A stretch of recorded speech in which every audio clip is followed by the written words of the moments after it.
আমরা বাকরুদ্ধ। আমরা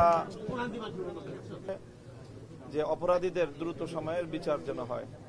আমরা ইতিমধ্যে সরকারের একজন মাননীয় উপদেষ্টা মহোদয় এখানে উপস্থিত রয়েছেন।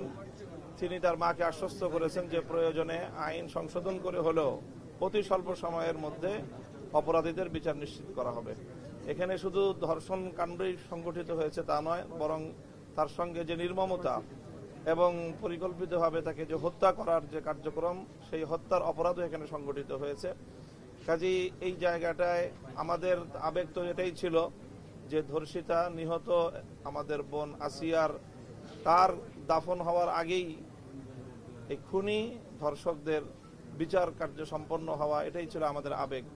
কিন্তু এরপরেও আমরা আইনের যে বাধ্যবাধকতা রয়েছে সেই সময়টুকু আমরা সরকারকে দিতে চাই এবং সরকারের পক্ষ থেকে ইতিমধ্যে যে আশ্বস্ত করা হয়েছে, প্রতিশ্রুতি দেওয়া হয়েছে যে আইন সংশোধন করে হলেও অতি দ্রুত সময়ের মধ্যে দৃষ্টান্তমূলক একটি বিচারের মাধ্যমে গোটা বাংলাদেশকে এই মেসেজ দেওয়া হবে যেন আগামী দিনে আর কোন অপরাধী এই ধরনের অপরাধ করার দুঃসাহস না দেখায় এবং আর কোন আসিয়াকে যেন আমাদের হারাতে না হয়। আসিয়ার এই ঘটনা নিয়ে